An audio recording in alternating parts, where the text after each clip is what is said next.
Oh, such a sad day. Such a sad day. Oh,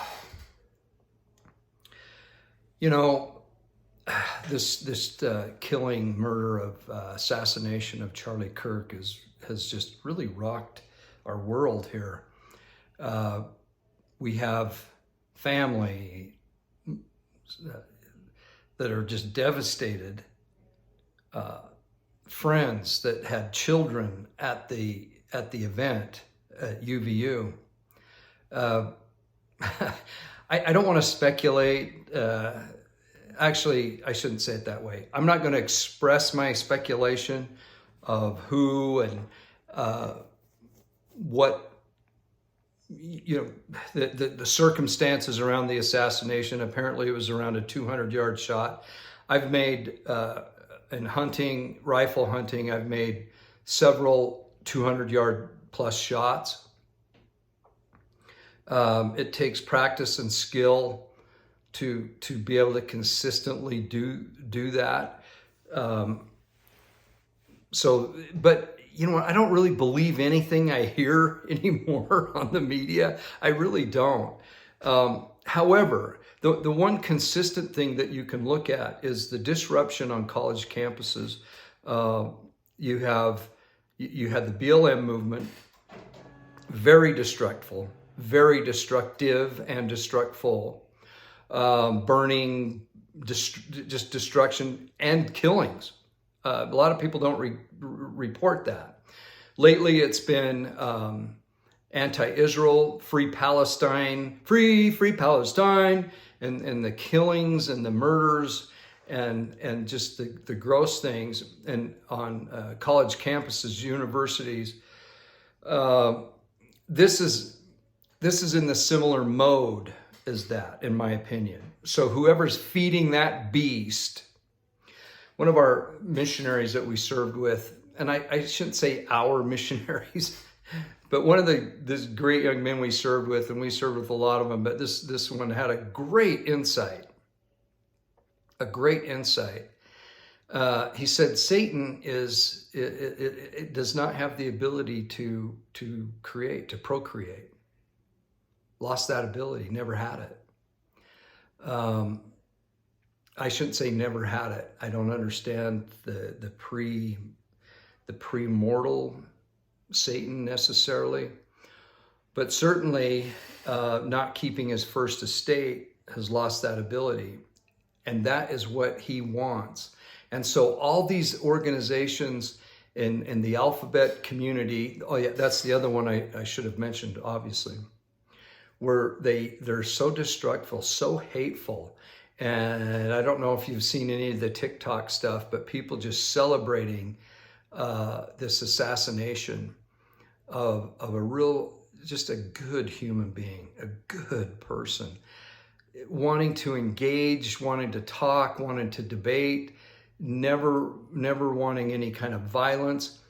But his ability to bring forth truth was so strong that it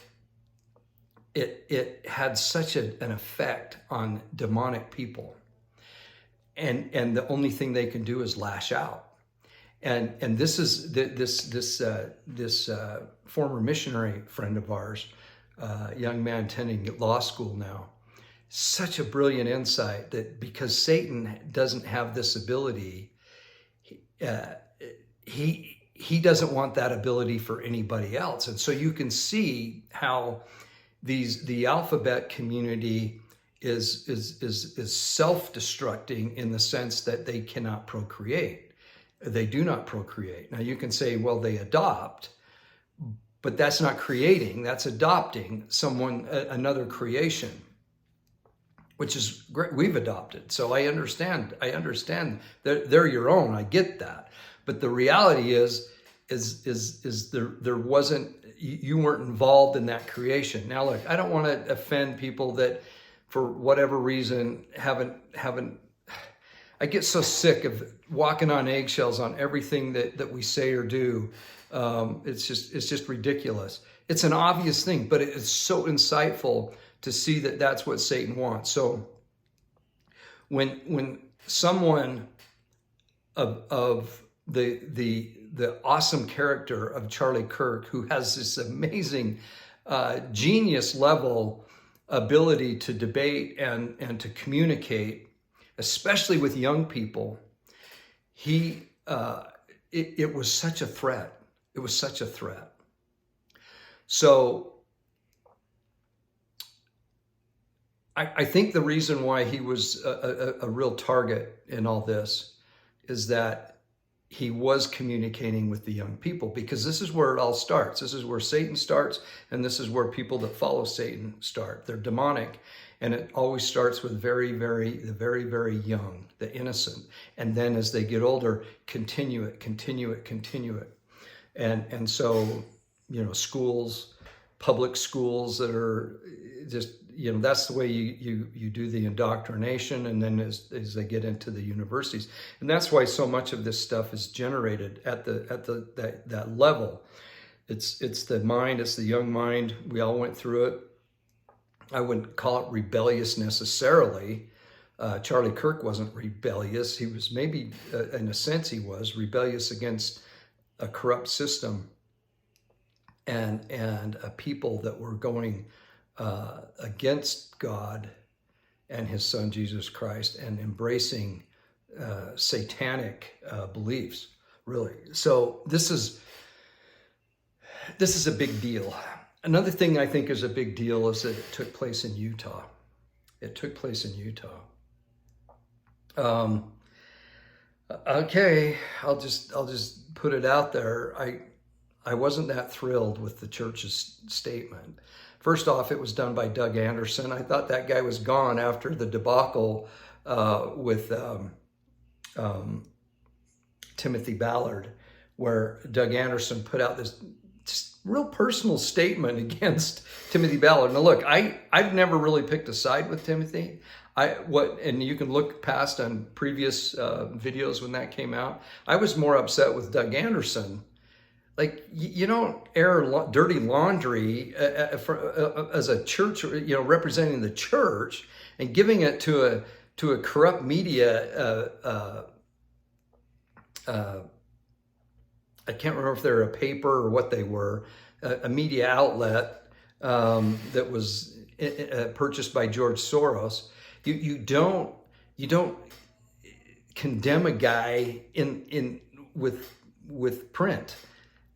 Especially representing the church. I just thought that was so ridiculous. But that was just me.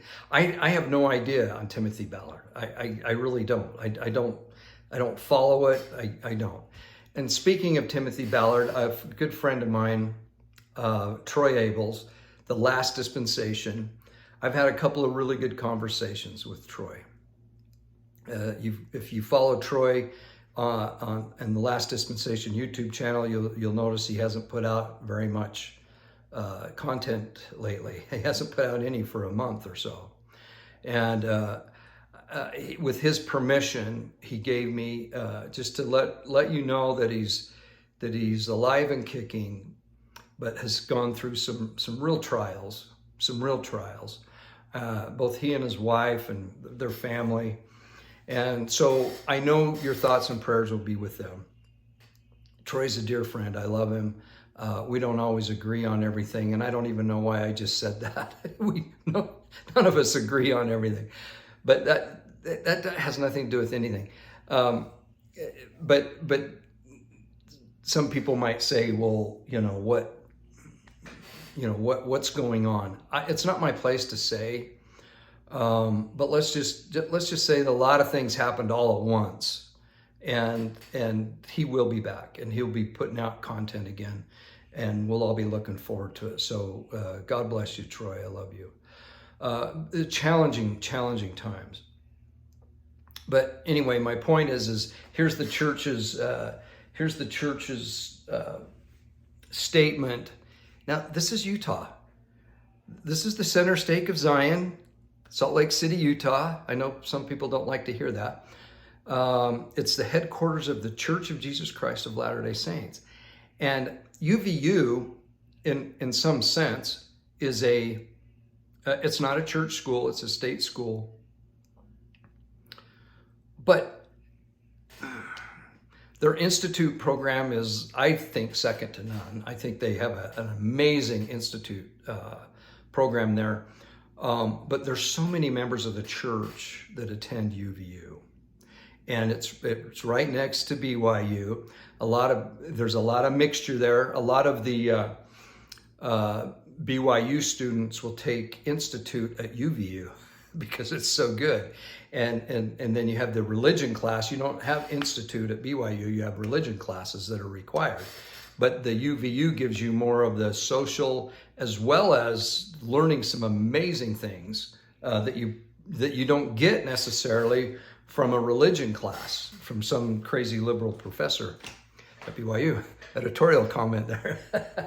But here's Aaron Sherinian, or excuse me, I'll get into Aaron Sherinian in a second. It was so interesting that they had Doug Anderson do this. Of course, Aaron Sherinian wouldn't be involved in this one because the very question that Charlie Kirk was dealing with had to do with the alphabet and other, community. And I have to be careful on YouTube. That's why I say that. But we all know that Aaron Sherinian, so this would be Doug Anderson's boss, the head of the public affairs department or public relations. They call it media relations now or something. They change it, but he's the guy.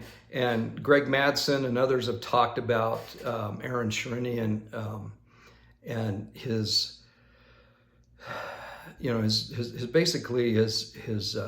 social media accounts have somewhat been scrubbed because they were so pro alphabet, the alphabet organizations, and my guess is he wasn't a big fan of Charlie Kirk. I think that's safe to say. So because he was so outspoken, Charlie was, and had such good moral Christian values that he was a threat to people that thought differently.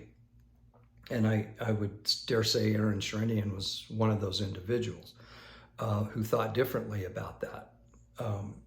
So here's Doug Anderson, getting the assignment. And for me, I feel like it should have been an ecclesiastical leader that should have made a statement. I know people have theories on, that they don't need to muddy the water or they don't need to get dirty in the muddy water, and they just focus on, the gospel of Jesus Christ in a sense. But it happened in Utah, the center stake of Zion, and to have a guy like Doug Anderson be the spokesperson. And of course, everyone will say, well, the First Presidency approved it, and so it's really from them. I disagree with that kind of philosophy, but here we go.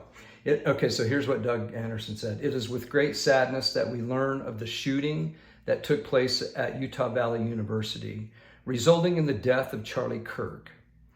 Our prayers go out to his family at this time. We condemn violence and lawless behavior. This next sentence is interesting, and I please put in the comment, who do you think that Doug Anderson and the church, as he's speaking for the church newsroom, who's he referring to in this next sentence? Here it is. We also pray that we may treat one another with greater kindness, compassion, and goodness. For members of the church, we reaffirm the Savior's teaching and admonition to love our neighbor. Interesting. Who's that focused on there? I'd like to hear your comments on that. You know me, I'll give you my 2 cents worth. It felt like, as I read that we're sorry that Charlie got shot, and we condemn violence and illegal, lawless behavior. And then it's period. And then the next thing is, we also pray that we may treat one another with greater kindness. I wonder if that was directed more towards Charlie Kirk and the followers of Charlie Kirk. I don't know. Let me know what you think. That's the impression I got. Okay. Rest in peace. I've never mentioned Charlie Kirk's name on this channel. I won't pretend to have been a huge follower of his. But anytime I did see him or listen to him, it was always just spot on. And any person that is bold about their faith in Jesus Christ, I'm just like, yeah, you're the man or the woman, whoever declares Christ as King, whoever declares that Jesus is Lord is okay. Yeah. And one of Charlie Kirk's friends, really dear friends since they were 16, and he was involved. I can't remember his name, but he said Charlie Kirk he's with Jesus, and whoever did this to him is in hell. And I think that's the best way to state it. So there we have it. Okay. Our last video, Sue and I did a little parody, a little sarcasm, but you know, I thought it was a good way to present really what that section 132 is all about. Now, I've said this before, but for some reason it just gets so this is where I'll offend half of the people. Will I'll probably lose subscribers over this one, and I'm fine with that. I don't like to lose them, but I get it. I get it. Because of the history of polygamy and all the things, there has been a real hatred towards Brigham Young, and also a philosophy or a thought that that the church went into apostasy at that point and has never recovered. And so they leave the church, or if they don't leave the church, they don't really believe in it. I'm not in that camp, and neither is Sister Palmer. She was busier. She would have joined me on this, but I can speak on that in her behalf. So just in a statement, I sustain Brigham Young and the subsequent prophets after him, even though I sustain him as the prophet of the church, the leader of the church, the president of the church, however you want to coin it, and that the Lord used him to continue the restoration, in a sense. The restoration meaning putting forth the Book of Mormon. The Church of Jesus Christ of Latter-day Saints has printed and placed more copies of the Book of Mormon than any of the other branches, if you will, of the Church of Jesus Christ of Latter-day Saints. And the keys, the priesthood keys, continuous to President Nelson. I have no issue with that whatsoever. But I do think there was a major derailment. and the train had to literally be picked up and put back on the tracks. And that was done starting with Wilford Woodruff. Now, here's how I want to explain this. Now, guys like Brian Hales and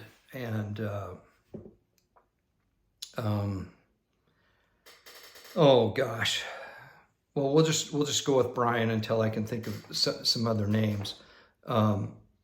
Greg Madsen, obviously, because he was agreeing with this.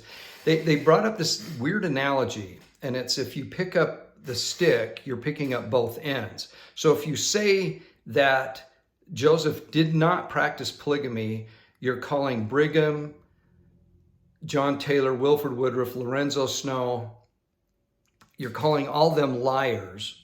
And then the subsequent, I think there are 3 or 4 Relief Society presidents that all signed affidavits saying that Joseph practiced and preached polygamy.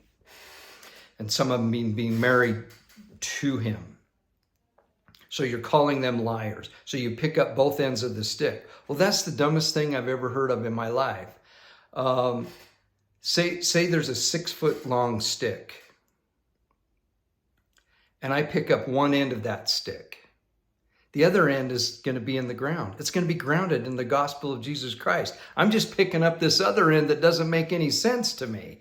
And the more and more evidence we get, we've got to start thinking a little bit differently about these things. Think different, because the Joseph Smith papers, other scholastic research has given us the opportunity to go, this isn't exactly what we had presented to us. And so you're picking up one end of the stick, the other stick is still on the ground. That's the dumbest, the analogy that I pick up one end of the stick, and then the other end has to come up with it. That so stupid.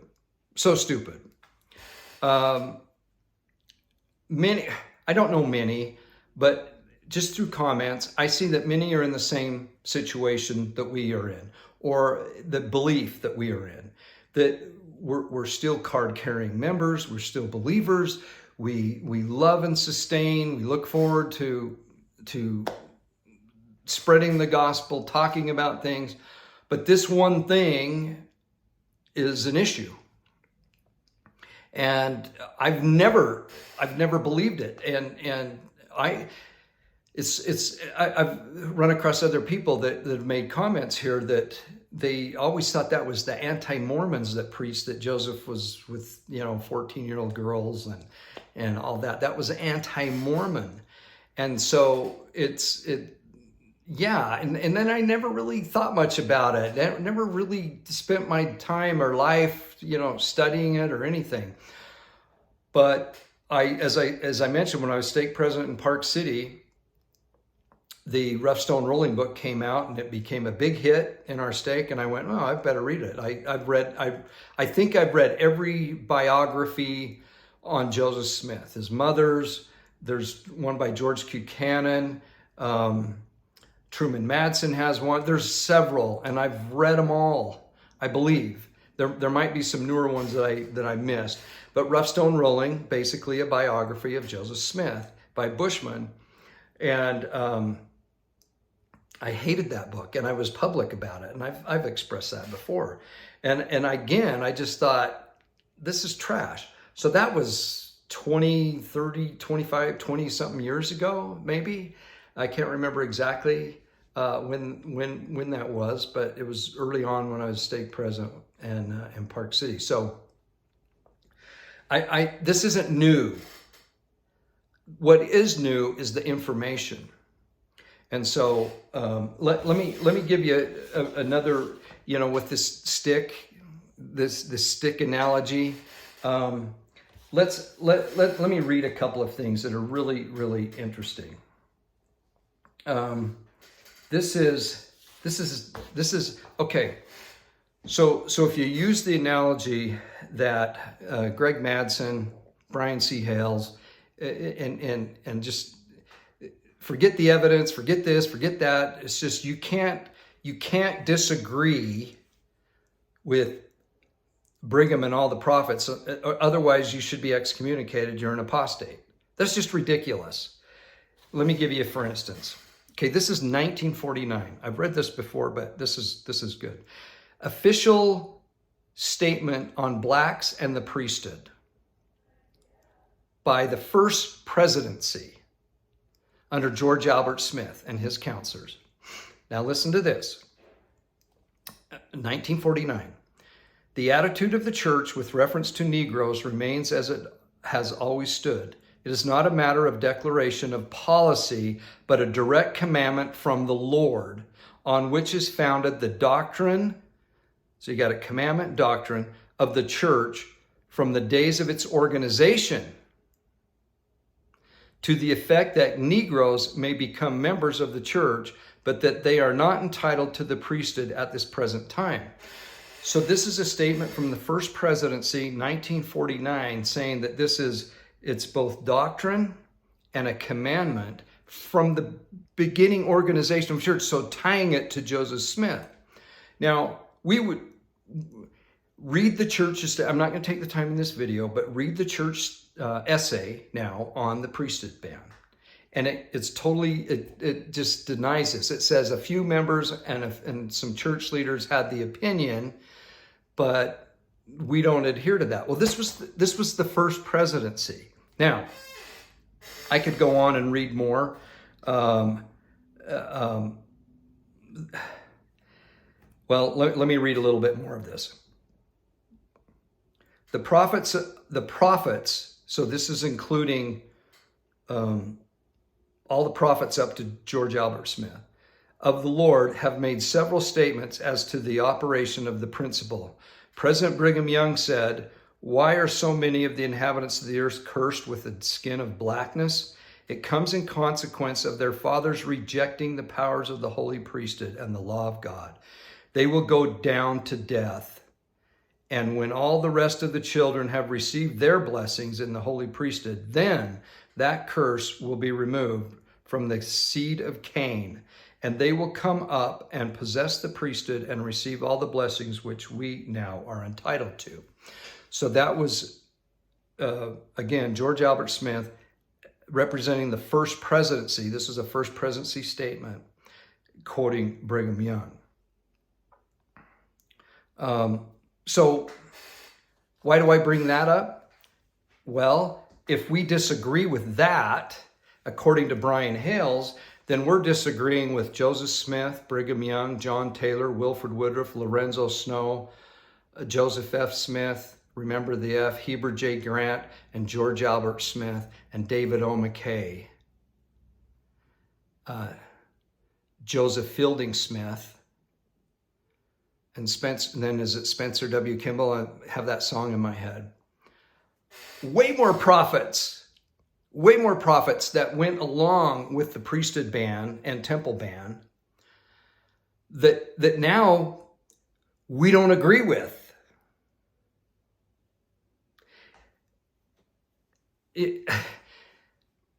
And yet, that's okay. That's okay. You see, things happen. And once a prophet makes a decision about something, and then it becomes, the policy and in some cases stated as doctrine, it's hard to change that by the next prophet and the next prophet and the people that sustain them. And so you can see how things get derailed. Well, this was fixed. It was fixed while I was on my mission. I've lived through this. I'm of that age where towards the end of my mission is when this happened. It was when the priesthood ban was lifted. It was glorious. It was awesome. We were all thrilled. Well, not all, but I was, and the people I hung out with were thrilled. So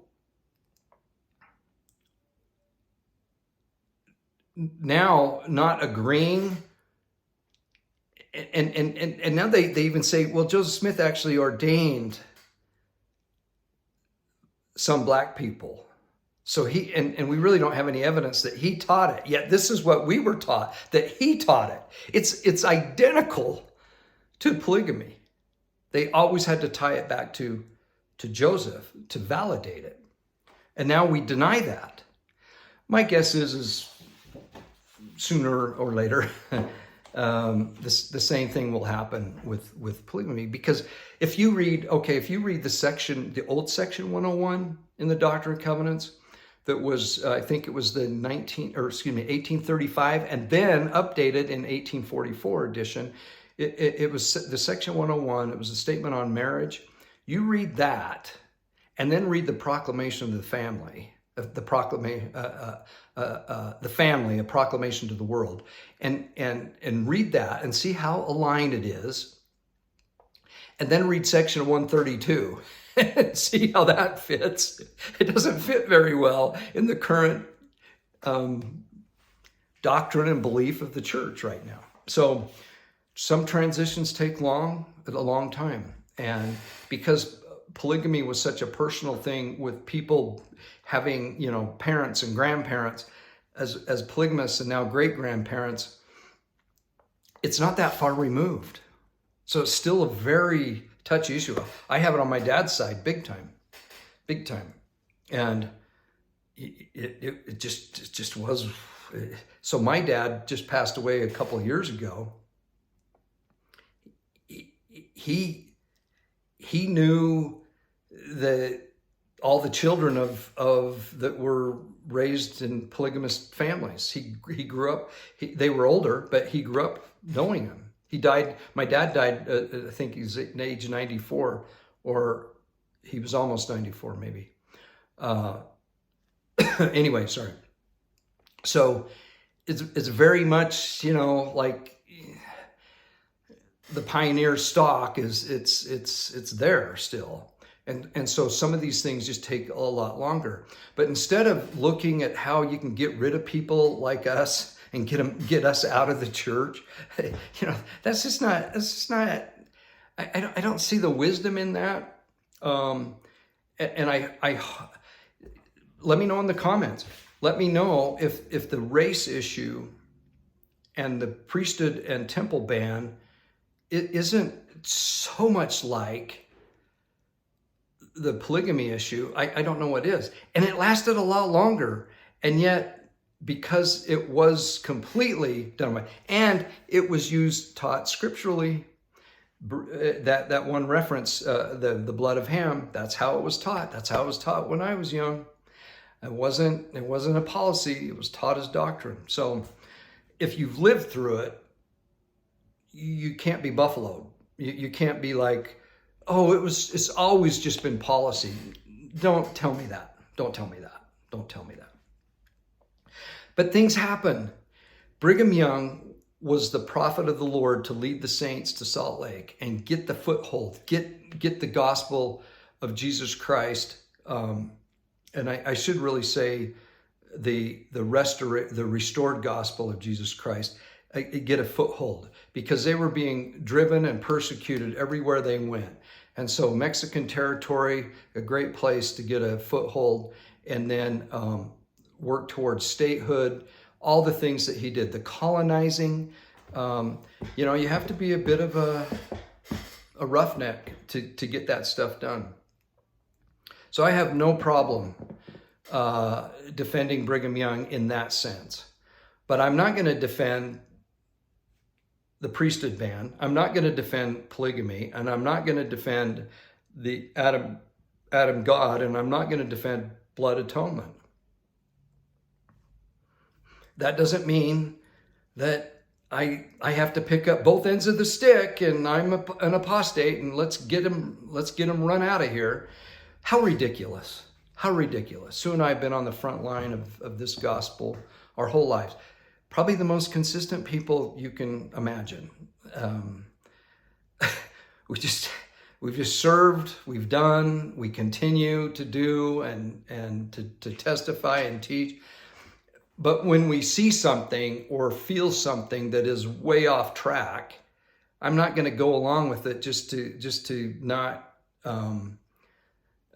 make waves and make sure that everything, just feels good. And I think that's why we're in the state that we're in, especially in Utah, is because too much of this feel-good stuff and not standing up. So just to kind of wrap this up, where we have the assassination on the UVU campus in Orem, Utah. Let that sink in, people. Let that sink in. What's happening to not only this country, this world, all the things going on. A young Jewish couple engaged to be married, just slaughtered. Beautiful dressed and just people with light in them. You could just tell they were good people. And the guy is yelling, "Free Palestine, free Palestine." And people celebrate that. People or ignore it and go, well, those Jews, It's horrific. It's horrific. I feel so sad. I don't know if it's true or not, but I heard that Charlie Kirk's wife is pregnant with their third. I can't even imagine what she's going through and what those kids are going through. To lose such a kind, loving father and husband to an assassin's bullet. I can't fathom what that family is going through. And then parents and grandparents and friends and everybody involved. This is a big deal. It's a huge deal.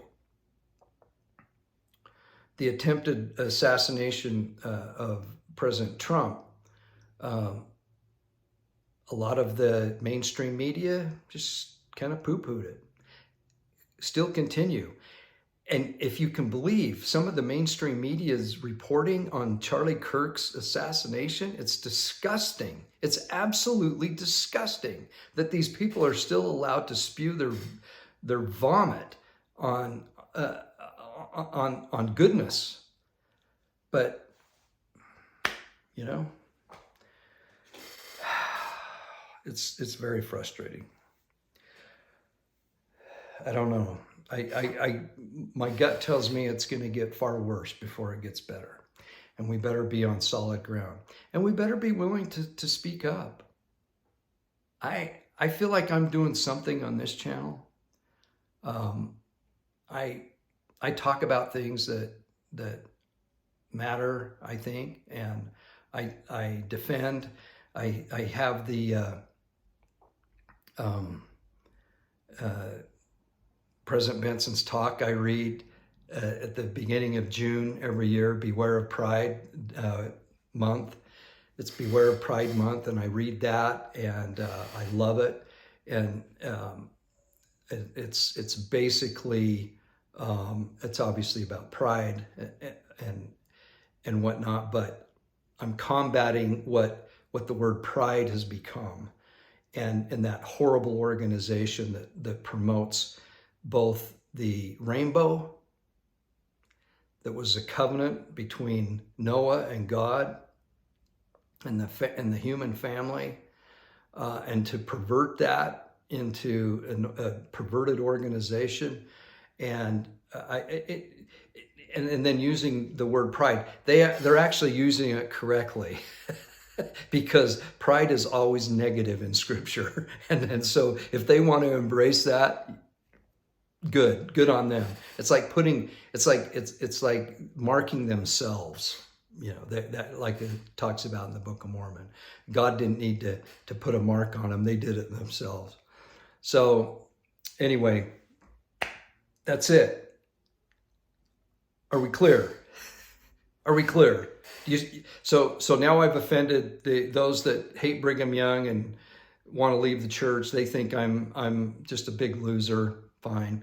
And the people that think that I have to agree with Brigham Young that Joseph instituted polygamy. No, I'm not. I'll keep you offended if that's the way it is. And if you push and want Sue and I, excommunicated over that, as Brian Hells would say, and that we're apostates. He means nothing to me in the sense of an ecclesiastical leader, someone with keys. He seems like a kind of a bitter person. I don't know. I think he's had a pretty rough personal life. And so maybe this is his way of, I don't know. But calling for the excommunication and calling people apostates because they pick up one end of a stick and the other is grounded in the gospel is ridiculous. God bless. We'll talk to you soon. Bye-bye.